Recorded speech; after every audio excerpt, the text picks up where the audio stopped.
everybody. Welcome to our second Grenache tasting. I believe overall this is number 9. And the fun we're having today is we're sharing this tasting via Zoom with a friend of ours from France. And his name is Dustin. Dustin, you want to help us understand where you are in France and what you're doing there? Just a little overview? Sure. It's that's kind of hard to explain on some level, but I am in Lyon right now. Actually just enjoying the weekend for what it's worth, but I am currently a member of the French Army de Terre. I'm in the 2nd Regiment Étrangers du Génie. That's the 2nd Engineering Regiment, and we specialize in engineering, but specifically focused around climatic extremes, mostly the mountains, but also a little bit of the desert. So I spend a lot of time outside. When I'm not doing things outside, I'm usually inside drinking wine sometimes, or trying to play golf. So. What's great is also, everybody, he is from Greenville, South Carolina, where I am, and went to Furman, which is a couple minutes away here. So this is all home ground for him. I am a proud Furman graduate and a lover of Paris Mountain at the base. I think I've been over that mountain as many times as I could ever want to, but I'm always looking forward to the next time. It's a great mountain. Yeah, I was just telling you, the weather's gorgeous here today and everybody's out on it. I'm going to give us a little background on this tasting. Okay, we're going to be tasting, and remember the whole theme of all these sensing series is to learn one grape at a time. So we're focusing a little bit more on Grenache because it's kind of complex and it's blended and creates so many different wines in France. But today we're doing 2 Cotes de Rhone. One's a Cotes de Rhone, one's a Cotes de Rhone Village, and then a Ventoux. They're all located very close to each other in the Rhone Valley. So if you want to stop, go see if you can get similar wines to enjoy the sensing with us and rate them with us. This will be a time to stop and come back when you have those.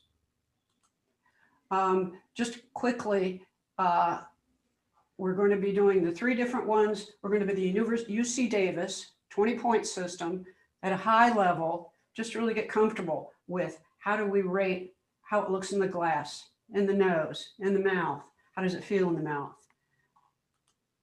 And in general, red wines, color-wise, fall in that spectrum, from pink to, if they're aged, more the tawny brick, more orangey looking. What's highlighted here is probably the colors that we're going to see with these Grenache blends. The nose is probably going to be more on the fruity, floral, spicy than the big oaky or leather or earthy kind of thing in some of the other wines. And also, in terms of wine categorization, Grenache is considered full, powerful, often spicy. And of course, in the French Rhone classification, it's one of the most widely planted grapes in the world. I've had it from France, I've had it from Spain, and I've had it from Italy. I haven't had it from Australia. I've currently had it from California. So everybody is blending this grape. Here's just a little background on the Cotes de Rhone.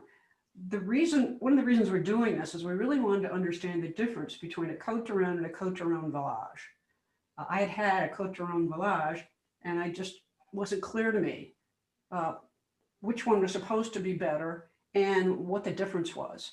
But basically, the climate's hot and dry, it's Mediterranean, so you're talking pretty much south in France. And this is where generally Grenache is blended with Syrah and Mourvèdre.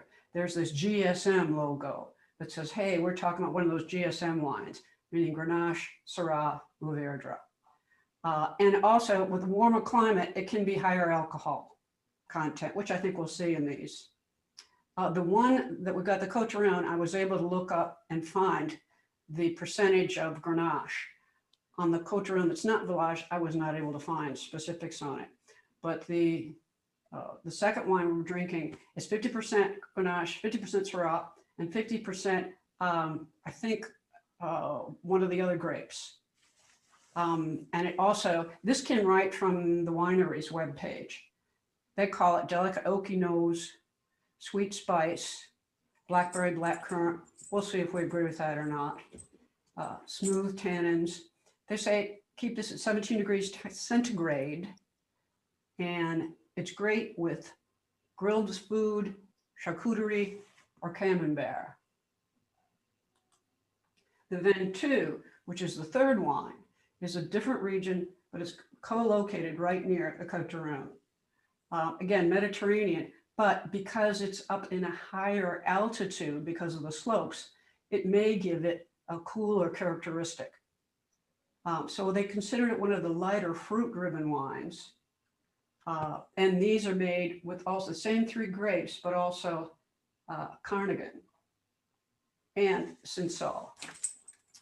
And If I can, in particular is 60% Grenache, 15% Rouge, 15% Carnigan, and 10% Claret. Did you have something to say? You wanted to say, Justin? yeah, I was just going to add a fun fact that our regiment is right next to Mont Ventoux. It's about the same distance between Mont Ventoux and our base as Furman is to Paris Mountain. So we spend a lot of time at Mont Ventoux as well. You know exactly what we're talking about. It was one of the first wines I ever had when I was learning wine out in Seattle. And by the way, Dustin's about an hour away from the winery that made these first 2 wines. That is true. I literally passed it yesterday.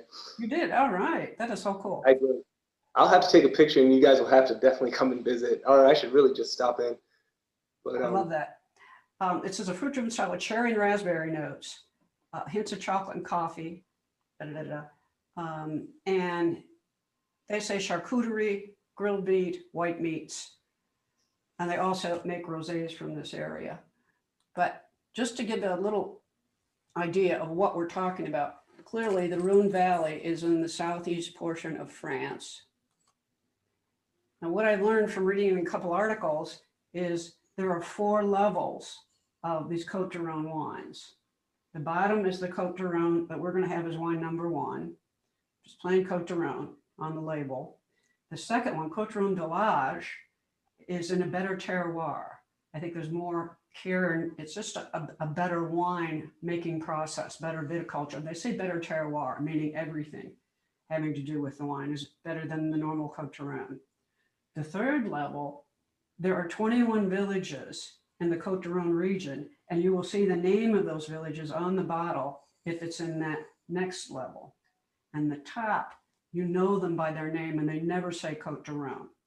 They are from specific premier winemaking areas in the Rhone Valley, like Châteauneuf-du-Pape, like Gigondas, like Baccarat. But I didn't know this before.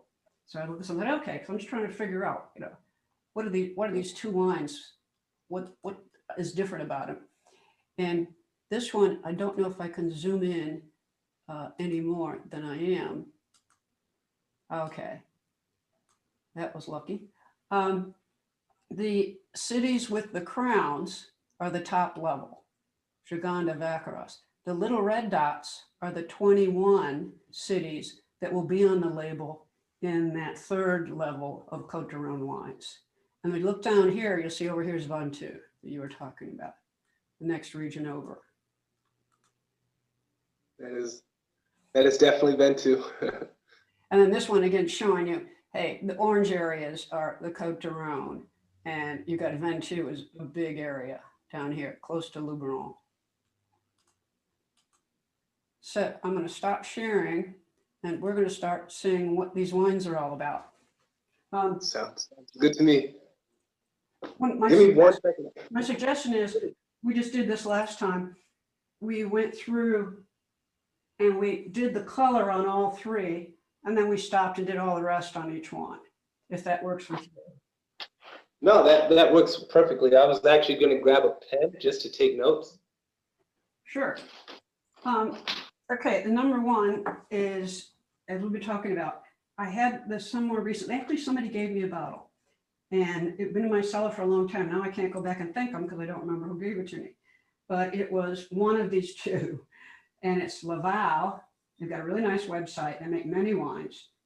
They do. And as we've got on our chart up here, it is 2018, and alcohol content is 14.1%. It's the lowest. No, it isn't. The Ventoux is the lowest. I'm wrong. But it's lower than the Cote de Rhone de Rouge. Okay, the thing I noticed when I opened these, and I really meant to open them earlier today, but I got carried away doing something else. So I opened them about 2 hours ago. And they were very purple when I poured them. And one thing I'm learning about is an indication of acidity. The more purple a wine is, the more it is not acidic, meaning it's higher in pH. If it's more red, garnet, it's more acidic. Acidity is a good thing if you want to age it, and you'll feel it on the sides of your tongue. It's that tartness. So I'd say these are from a warmer climate. It's probably going to be softer and rounder, but it's probably not going to age a long time. That's what I get out of what it should be because of that purple color. And again, these are very young. So what do you think about the color of the first one? So the first one is the level. Yes. I haven't even poured it yet. So I'm That's pouring okay. it now. I got to get And a white tablecloth. I don't have a white tablecloth, unfortunately. I have the wall here. So yeah, definitely, mine's definitely a good deep purple color. This is the first time I've been able to look at it inside of an actual glass, which is actually really making a huge difference here. But yeah, it's definitely a purplish color. I get a little bit of it's pretty opaque. It's not very much transparency.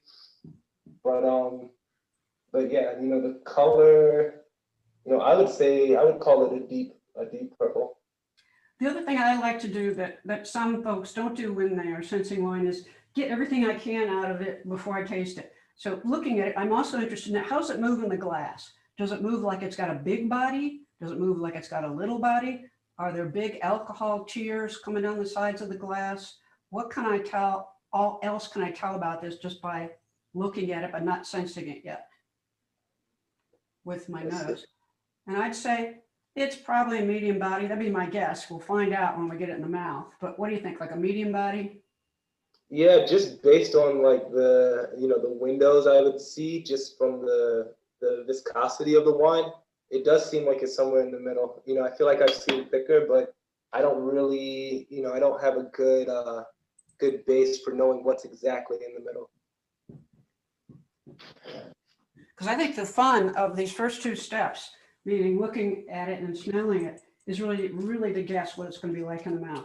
So then we're going to go on to the second wine and do what we just did. It looks like the same wine, everybody, when you look at the bottle, but it is, The villages. it says village, villages at the end. It's the next level up. Again, it's a 2018. Each of these have special ratings on them, labels, but its alcohol level is a bit more. It's 14.5. So you notice any difference in this one in the glass? Does it seem a little bit bigger? Yeah, definitely. The viscosity definitely seems a lot different. It seems like it's a little bit thicker, just as far as how quickly the wine kind of seeps back into the base. It also seems like it's a little bit darker, but I don't know if that's just my I mean, I really do think it's a little bit darker, a deeper purple. Really, yeah, they're similar, but I would definitely say it looks a little bit heavier. Is really the only way I can think of describing it. Like maybe more robust is really the only way. I mean, robust is a better word than heavy, but in terms of quality, it just seems like it has more characteristics on on a visual level. And then we're going to do the same thing with the third. And it should be somewhat different because it's kind of a very different region and kind of a very different wine, except they're all still considered Cotes de Rhone, which I hadn't realized. This one looks like it's a darker purple to me. I would agree. You may have a different one. You've got a Ventoux. Yeah, it's a Ventoux Grenache. It's Grenache and Syrah, but it's one of their it's called Sous les Cerisiers. It's like under the cherry trees, and it's definitely labeled AOC Cotes de Rhone. What And it's, what year is yours? I don't know, it's AOC Ventoux. Sorry about that. What The year is it? The year is 2018. I've got a 19, so this is a Okay. baby. And what percent alcohol does yours have? This one has, oops, I'm scanning the side here. I'm looking for 14%. There we go. 14, okay. That makes more sense to me. The one I've got is 12.5. So we definitely got different Ventoux we're going to be dealing with. Oh, that's a shame. That's my fault on this, and I think That'll be interesting. But it's everybody, it's difficult for us to get the same wines from two different countries. So we just try to get the same kind of wine. We can't really get the same exact wine. yeah. Okay, the next thing is we're going to go back to wine number 1 and describe the nose. And we're going to go all the way through and taste and sense every one of this one. We're going to straight down all the other aspects while we're here. Okay. But the objective here is really trying to anticipate what it's going to taste like. But we're trying to articulate what is, if that's a fruit we're getting, what is that fruit? And is it a strong bouquet and a strong aroma, or is it not? Now, for me, I'm getting a pretty good, like, I feel like I'm smelling a good amount of, acidity, if that makes any sense. It's not too strong, but it's funny because I also bought the Camembert, the cheese, right? And that cheese is a very pungent cheese, so it's really making the smell of this particular wine a little bit, or the smell of all the wines, honestly, kind of distinct. But I would say, there's definitely a fruity smell to it, but it's also pretty acidic smelling. So you're saying the nose is a good strength. Is there a particular fruit you're getting out of that? I'm wondering if I'm getting a little bit of tart cherry or something. I was thinking the exact same thing. Like it was like a cherry smell, but it's also that acidity, that kind of like an oakiness, Like I wouldn't call it like a smoked, like a kind of smoked whiskey kind of thing, but it has that same vibe to me. But it's definitely it's definitely like a cherry. So we got some like tart cherry. Yeah.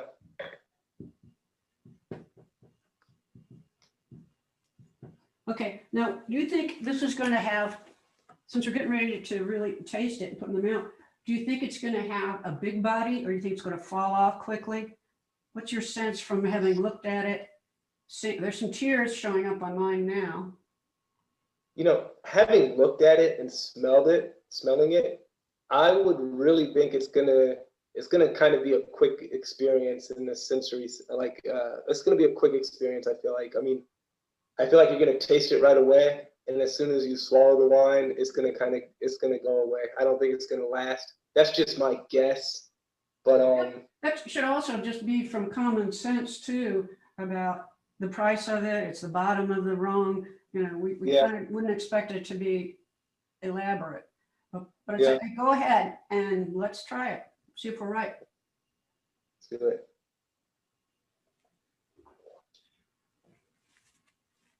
It's soft. It does drop off fast. It's round. Yeah. I think I would say that,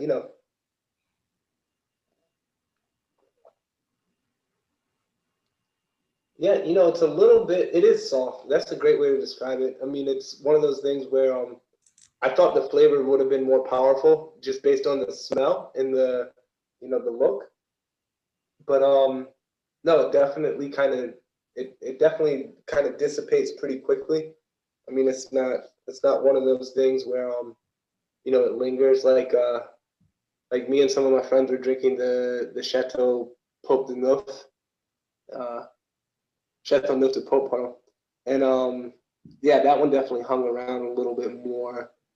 That was kind of distinct, but this one definitely falls off a little bit quicker. But it's sharp, but it's not overpowering, which is probably a good thing. It definitely doesn't taste as acidic as it smells. you're saying you're not getting acidity in the mouth? Not too much. Yeah, I don't think so. Not too much. But I should note just maybe a subjective bias. Like I really like spicy foods. So sometimes I think eating a lot of spicy foods just in general kind of throws off my ability to taste different levels of acidity, you know. But that's just a caveat to my sensing this, you know. It's a little dry. It's a little, I don't say astringent. It's just it's dry clearly, but it's almost like it's taking fluid out of my mouth. What fruit, Yeah. what fruit are you getting in the mouth? Oh, you know, I'm definitely getting a little bit of the cherry, but yeah, a little bit of the cherry, but there's also like a kind of tartness that I can't really put on. I can't really say what fruit that is. It's like, you know, I was gonna say like raisin, obviously, but like that's like grape, clearly. But like, you know, I'm really getting that grape flavor in there. You know, the cherry flavor is there, it's subtle, but you know, the softness of it, I really feel like is just you're really tasting the grape, which is kind of cool. I mean, it is I mean, clearly it's wine, so it's grape based, but yeah, I mean, it's yeah, I'm definitely getting a little bit of that grape. Do you think this would probably be good as background wine for a distinctive dish? It wouldn't compete with a focus dish. Yeah, I would agree. Like, you know, it's one of those things where you wouldn't, I mean, you would serve this with like, you know, if you're a Michelin star restaurant, you would put this next to your like signature plate, so it doesn't take away the shine of your signature plate. That's how I kind of feel about it. Yep, I'm reading somewhere it said when you're doing a major meal, you can't have the wine and the dish be the focal point. One has to be, they both can't be. Because it just Yeah, ruin the effect. It would, because I know if you have a really powerful white Burgundy, it's very hard to match it with food because it's the focal point. It takes center stage. Uh-oh, I've got a cat starting to get near the camera. Okay, we're going to do the same thing with, anything else on this one overall? Do you think it's balanced? Do you think what the nose promised came out in the mouth? They were evenly balanced, or do you think the nose was more powerful than the mouth? I would definitely say the nose has a little advantage, like probably 60-40 nose. Like the nose kind of use something, but then the taste is, you know, it's soft, but not in a way that's negative, just in a way that, you know, makes it you know, it's just a little bit softer.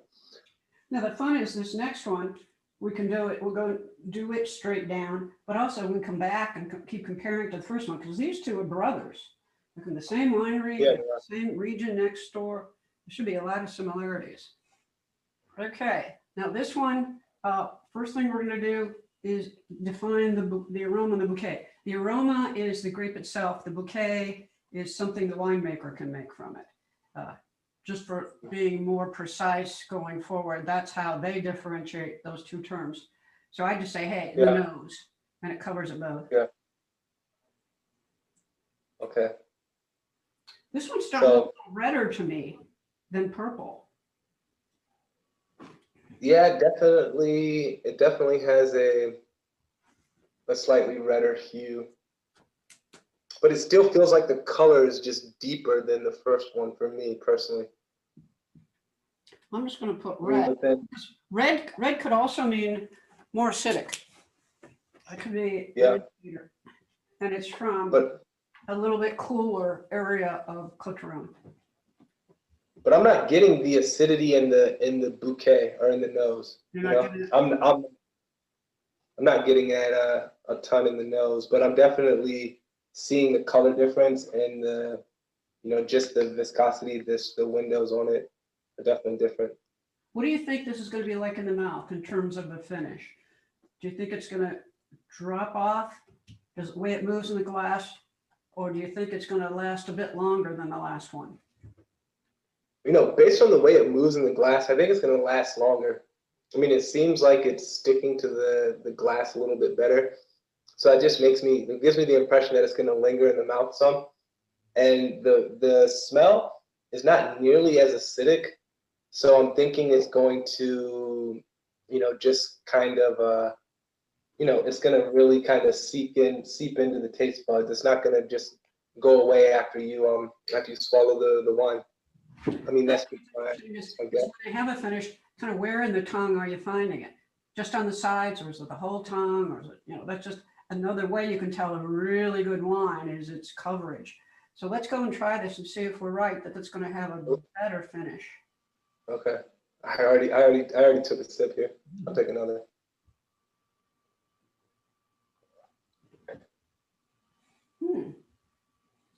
So this one feels a lot smoother. It's got a little complexity at the end. There's yeah, it really does. At the beginning, then I'm starting to get some on the sides of my tongue later. Yeah. No, I'm definitely getting it feels a lot smoother, and it feels heavier in the mouth, if that makes any sense. It's not as acidic as the first, just by the taste, and because of that, it kind of it just feels a little bit stronger, but it's not necessarily the flavor itself isn't necessarily extremely overpowering, but it just feels bolder in the mouth for me. I think I'm also getting in the mouth the sense of that more alcohol. And that might really be it. That heat, there's a little more heat in the mouth with it. Yeah. True. And I think it's overpowering a little bit the fruit. Yeah, I could definitely see that.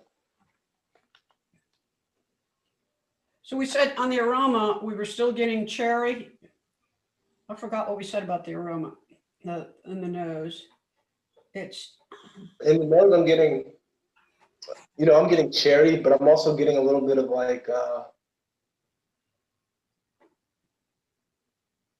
I'd say cherry, and I feel like I'm getting just the grape, and that's a good, for me that's a good sign. I think it's more faint. It is. It definitely is more faint. That's without a doubt. It's really hard to pull out what the heck that bouquet is an aroma, because you have to really work at it. I'm swirling like crazy trying to get something to talk to me. Yeah. I mean, the aroma is definitely muted, but I think that kind of helps the taste on some level. When it gets in the mouth, it kind of surprises you, and that's a nice contrast to the first one, honestly. So in this one, Makes it fun to drink. You said there's just less acidity.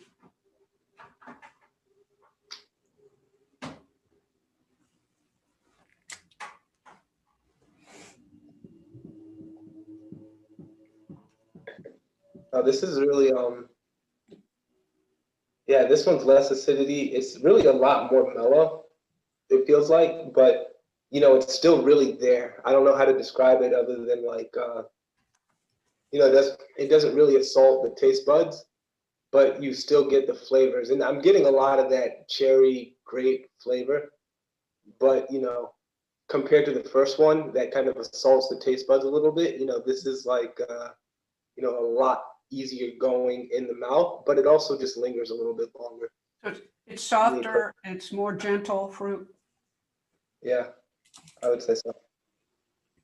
The one thing that's surprising me is the bodies in the mouth aren't big. That is true. That is true. It's not like it's not like you're drinking Kool-Aid. It's not something that's overwhelming for the taste buds, but the taste is still very pleasant, especially the second one is pleasant, and it lingers long enough. If this one's lingering, I walk away and say, oh, the finish is done. I go, wait a minute, it's not a big wine, but there's still something going on. This may be one that as it opens, it gets better and better. I don't know yet, but I'm guessing. I could definitely do that. It just feels warmer in my mouth, and I think that can be the alcohol. Do you think this one was balanced between the nose and the mouth? What the nose promised, the body delivered, or the body didn't deliver something you never even picked up in the nose? Much better than the first one. I think it's a good 50-50 personally. It's Balanced.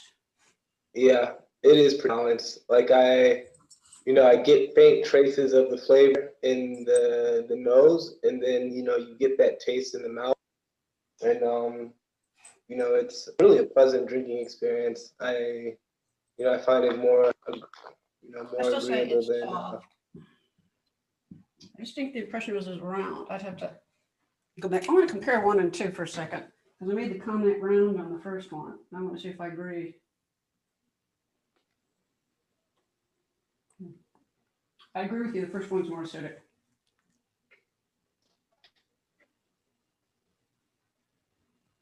The second one, I don't think it is round. I wouldn't use that word. It's softer, it's gentle, but the first one is just kind of like a fuzzy peach. Just very, very nice. Okay, we're going to go on to number 3, which again is a different region. This is the first case of wine I ever bought in my life. I was out in Seattle. Actually, I was at a wine tasting and they had Opus 1. And so that's good. I'd like to buy some of that stuff. And they said, this is a tasting, it's not for sale. And then I went and looked at the price at a grocery store and said, oh, forget that. That isn't going to happen. So then I got very enamored with things like Ventoux that were closer to my budget. But where we left this one is we've still got to determine the nose. And when I picked this glass up, this felt heavier than the other two because I know we've been drinking some, but that's an interesting. The other one, we can see through all these wines, which is a good thing to know when you're in a blind tasting. But these two, 1 and 2, are more transparent than 3, in my glass anyway, with the Ventoux I got. And but when you get something like a Cab, you can't see through them. But like a Pinot Noir, you can. So it's when you're blind tasting, that's the first hint at what this grape is. And let's talk about the color for a second, because we found out number 2 started going more red on us. Is this going more red in your glass? Yeah. Okay.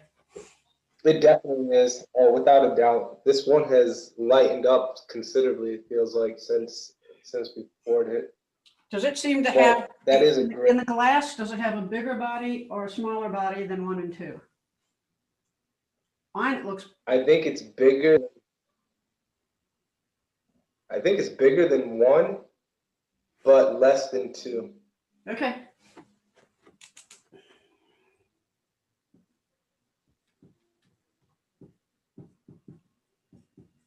Bigger than 1. Now the key is in the nose. What are you getting in the nose? Is it a strong bouquet? I think it's a weak bouquet. It's really, mine's right in between 1 and 2. Slightly more acidic. Definitely I'm getting like an oaky cherry flavor. Yours is a really strong. But I'm definitely getting. You're getting a really strong essence out of the glass in the nose. Right. Because the one I bought, I truly am. I'm not getting much out of it. I see. No, I'm getting a little bit closer to 1 in terms of the, in terms of the acidity. Well, in terms of smelling acidity. What about fruit? The fruit,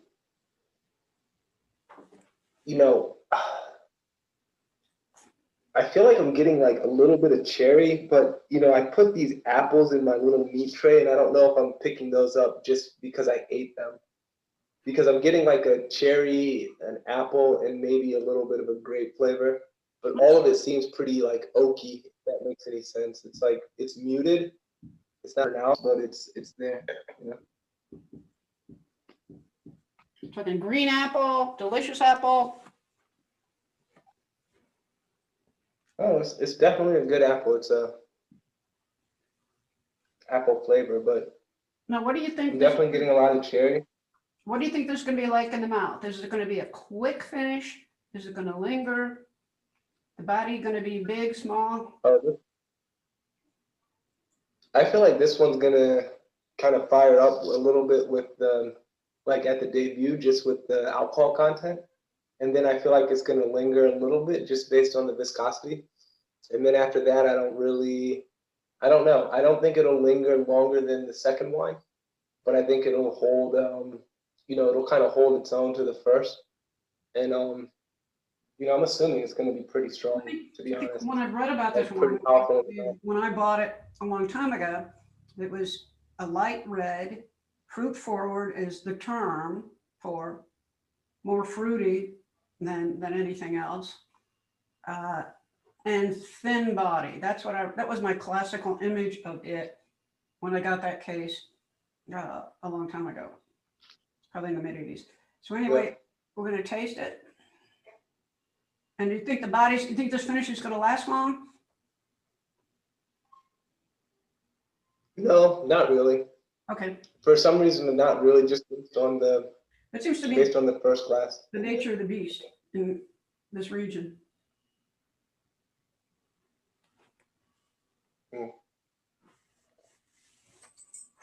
Mine, the body was like water and there was no finish. I must not have a good one. Yeah. What's yours? Mine is it is pretty quick. I will admit, like it is pretty quick. It's a little bit it's it kind of has a little bit of a vinegary taste, to be honest. It's thin, but it's just not as it's not as robust as the village,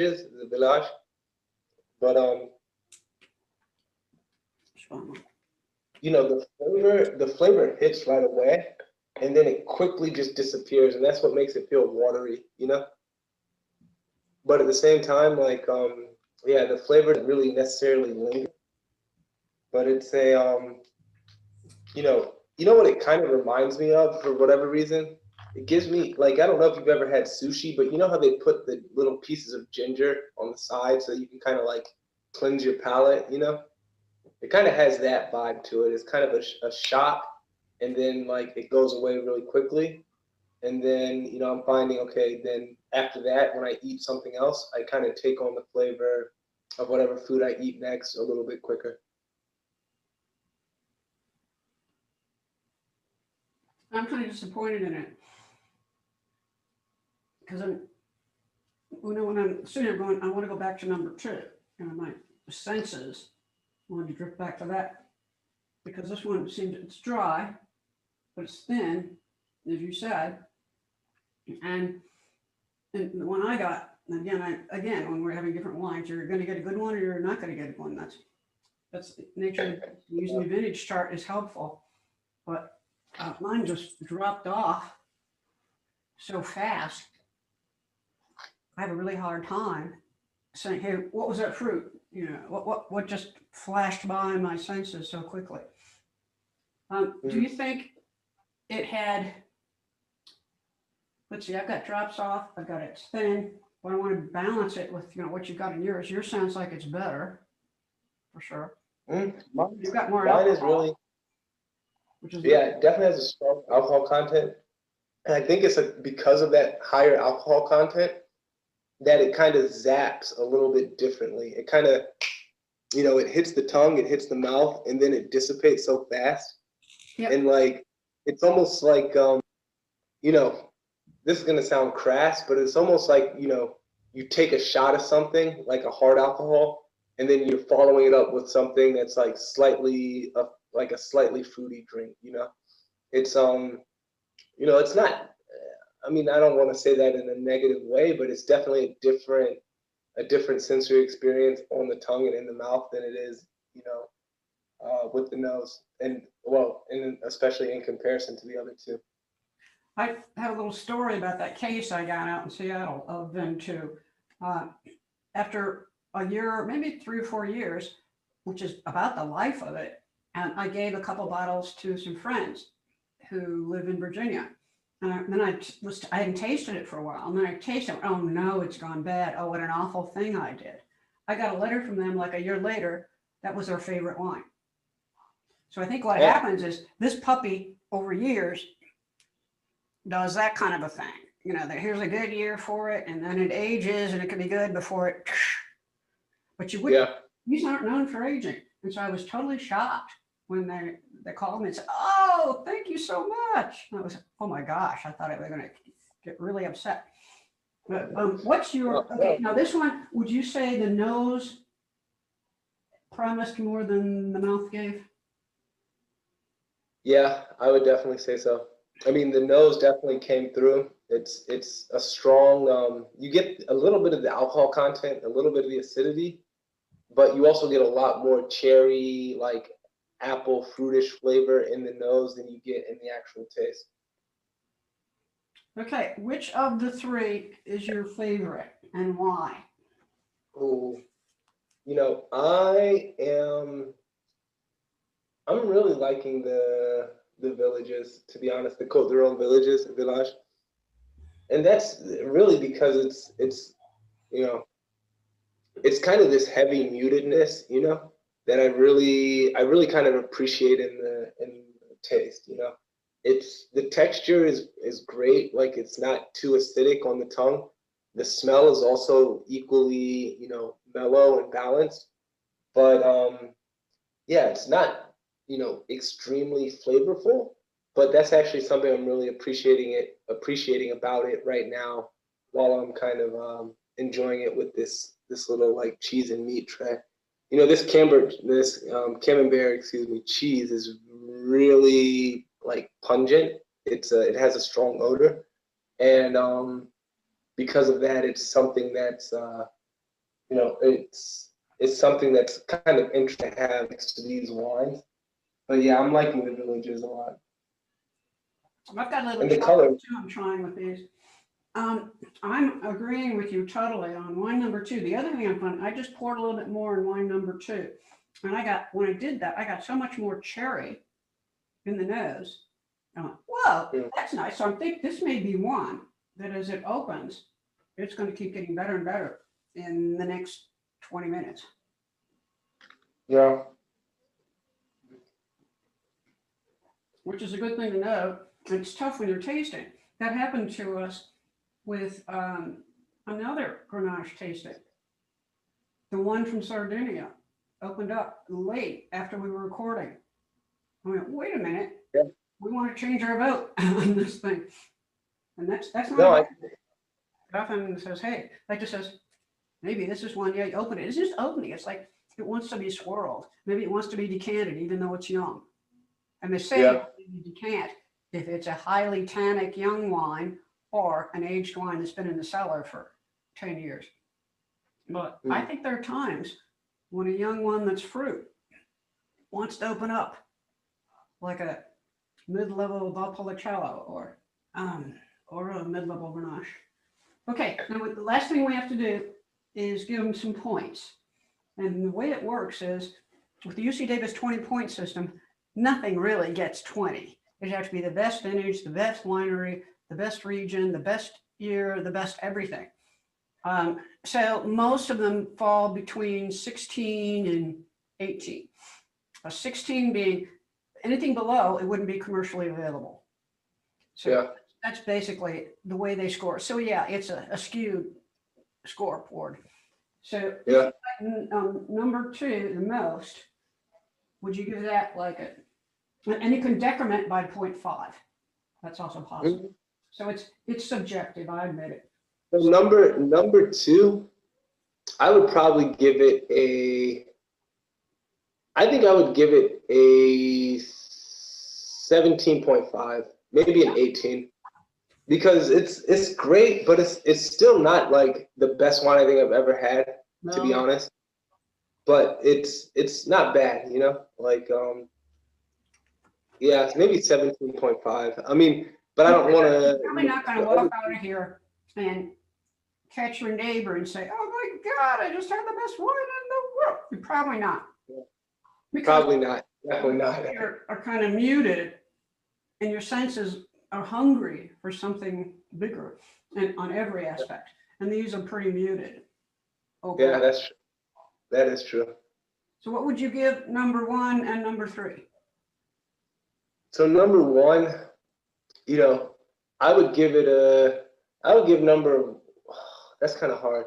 I would probably give them both a 16.5 or a 17 flat because, you know, number two, at least my number two, and I know we had some discrepancies with the bottles, but you know, it did kind of have the characteristics of what I think is the Ventoux region, which is just like a quick zap and then it's kind of watered out. And maybe that's a subjective preference, but like for me, that feels, you know, it feels a little bit cheap. I mean, I love the Ventoux region, just to be honest. Like, I mean, I live there literally, but you know, I don't really prefer that taste in the grape or in the wine.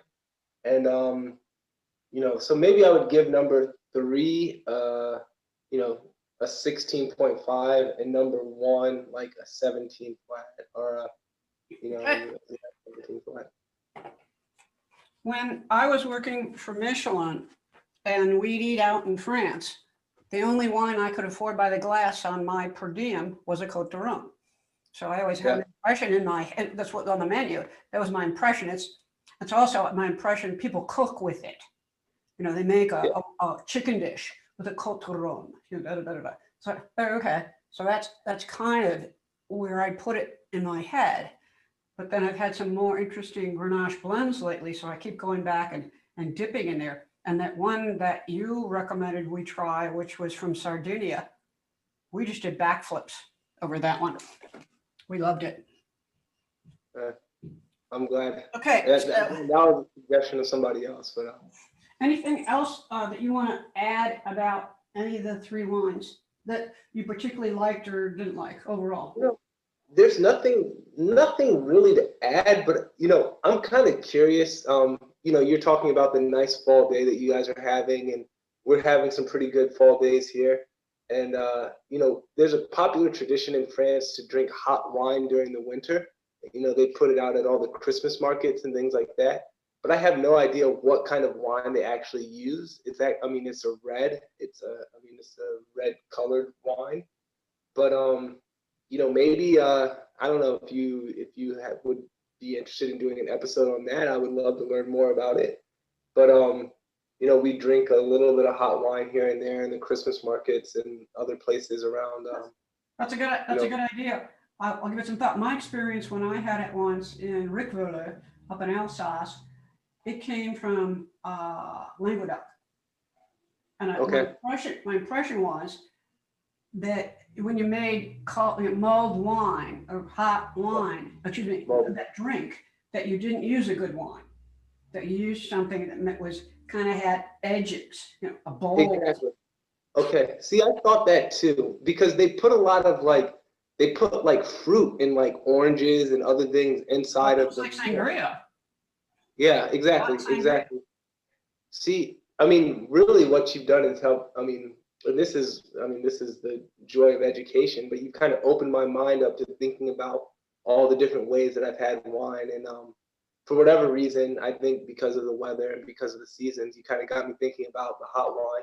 But yeah, I mean, overall, just focus, kind of coming back to these wines here, you know, they're you know, I like each of them, but what I'm really finding is that the kind of muted boldness of the Cote de Rhone's village is really what I'm appreciating the most right now.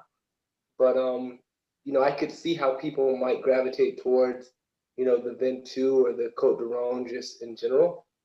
But personally, I just think the flavor just dissipates too quickly in the Ventoux, and it doesn't really feel like I'm drinking a fully matured wine. I have to tell you, I'm very impressed with your sensing skills. Huh. I mean, I learned from the best. I learned from you, man. I don't know. Yeah, we have No, but I really do have to say, like I kid you not, I am so I'm really kind of happy to have learned underneath you, because at this point in time, like I said, when I go to these stores, the people they talk to me differently, because I have a set of vocabulary that really speaks to the wine world, and they're like, "Whoa, you know something about this?" I'm like, "No, I'm really just, I'm still learning."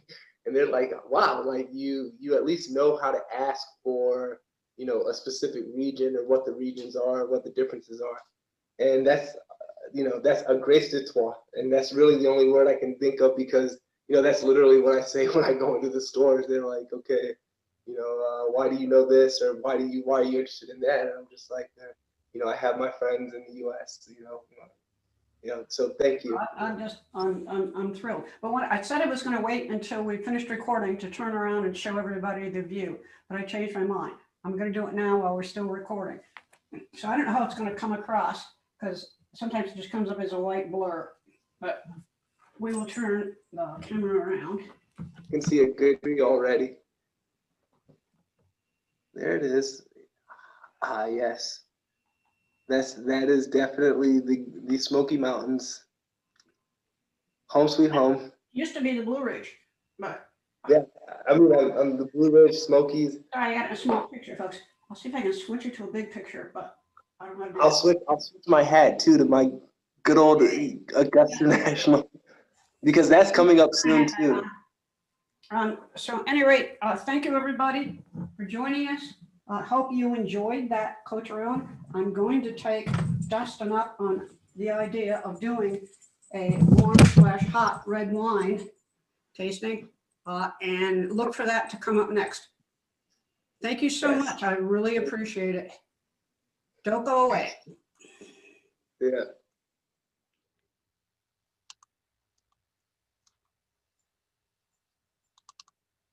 Okay, so that was really kind of a neat tasting, sensing with Dustin, who was in the French Foreign Legion over in France, in Marseille. And that's the first time we've tried to do this with Zoom. I had to stand so close because I wasn't hearing him well, and then it cut off my head. So I apologize for that. That we'll have to figure out how to fix that in the future. Anyway, we had the 3 Grenache blends. This was the second time we've done Grenache blends, so we call it Grenache blends 2. And we start out with the Cotes Rhone, this is really kind of one of the bottom line wines, red wines anyway, in France. If you see the price, even in the United States, or even in France, on a menu by the glass, Cotes Rhone is probably going to be about the cheapest. This Laval, L-A-V-A-U, was really a nice brand. But when we went through this first wine, we just found it was kind of weak. It was pretty hard to fight for bouquet. We got a little bit of cherry, but we thought it was kind of soft and round and kind of a delicate wine. And then it turned out the nose, what we were sensing the nose was really bigger than the mouth, so it wasn't really well balanced. The second one, same vineyard, it's a Cotes Rhone Village, up that next level, and it was 14.5% alcohol, which you could sense a bit in it. Both of them, again, 2018, so very young. This one started purple in the glass, and then as it got a little more oxygen, it started turning a little bit more red. The reason I was paying attention to that is that color can often indicate acidity and its ability to age. The nose started out a little weak, and over time, it got bigger. And it was cherry. This one in the mouth was, I'd say, more pleasing. Less acidity, still a small body on both of them. And the finish wasn't very long on either of them. But number 2 was clearly better than number 1. And it was balanced. What it promised in the nose, you got delivered in the mouth. The Ventoux, again, it's a Grenache blend. It had even more Grenache than the other 2. And it's a different region. This is a younger year than one I had. The one Dustin had was still a 2018, and his had quite a bit more alcohol than mine. We just couldn't get the same wines being in different countries. He felt, in terms of looking at it in glass, it looked like it would be bigger than number one, but not bigger than number two. It was very faint. You had to fight to get much out of the nose. In the mouth, it just disappeared. Got it in your mouth, boom, gone. Now this is one, and I'd say the same for 2 and 3. Ones I wonder if they're aged a little bit, if they take on more character and more complexity. Because I did have one of those Laveau Cotes de l'Ages before, and I think it was like a 17, and I was really pleased with it. But this one, it just gonna be too young. It just didn't develop any character yet. So anyway, I can't say this is one of the best sensings we've had. It was kind of fun, going through it and trying to really find the difference between these 2 wines, which should have been pretty close to each other, and they were. So, anyway, hope you enjoy it. Take care.